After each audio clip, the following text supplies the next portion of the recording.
உங்கள் வீட்டு மகாலட்சுமி உங்களோட பகிர்ந்துக்க நிறைய வீட்டில் இருக்க பொருள்களை பகிர்ந்துக்க நிறைய டிப்ஸுகள் சொல்கிறதுக்கு நான் வந்திருக்கேன். அழகும் ஆரோக்கியங்கிற நம்ம தலைப்பில் இன்றைய தலைப்பு அப்படின்னு கேட்டிங்கன்னா பாதை எரிச்சல்.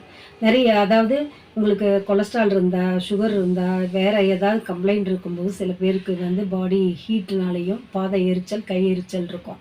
இந்த மாதிரி இருக்கவங்க என்ன செய்கிறதுனே தெரியாமல் ரொம்ப அவஸ்தையாக என்ன மருந்து சாப்பிட்றது என்னன்னு ஒன்றும் புரியாமல் இருக்கும்.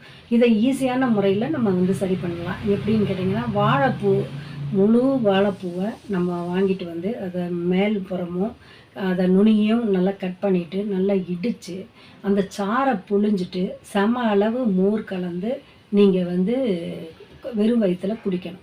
இது கொஞ்சம் ஒரு 1/4 டம்ளர் 1/2 டம்ளர்லேருந்து தான் நீங்கள் ஸ்டார்ட் பண்ணணும். எடுத்துமே நிறைய குடிச்சிட்டு கஷ்டப்படக்கூடாது.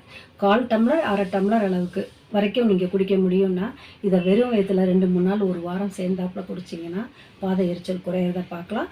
அதே மாதிரி அந்த வாழைப்பூவில் துவரம்பருப்பு போட்டு நீங்கள் கூட்டு வச்சு சாப்பிடலாம். இதெல்லாம் நீங்கள் பண்ணிக்க முடியும். அதே மாதிரி நம்மளுடைய கத்தாழையை பறிச்சுட்டு அதை உள் மடல் அந்த தோலை எடுத்துட்டு அந்த மடலில் உள்புறமாக வெந்தயத்தை அதில் போட்டு வச்சுருங்க.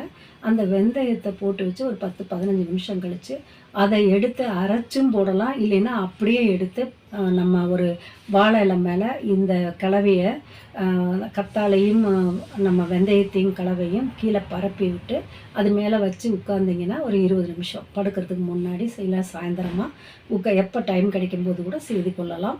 இதை செஞ்சு பார்க்கும்போதே பாதை எரிச்சல் நம்ம குறையிறத நீங்கள் பார்க்க முடியும். இதே போல் வீட்டில் இருக்க பொருள்களை வச்சு செலவின்றி நம்ம ஒவ்வொரு டிப்ஸாக சொல்லிகிட்ருக்கோம். நீங்கள் எல்லாம் பாருங்கள். இந்த வீடியோ பிடிச்சிருந்துச்சுன்னா லைக் பண்ணுங்கள், ஷேர் பண்ணுங்கள், அதே மாதிரி சப்ஸ்கிரைப் பண்ணுங்கன்னு சொல்லிவிட்டு விடைபெறுவது உங்கள் வீட்டு மகாலட்சுமி. நன்றி, வணக்கம்.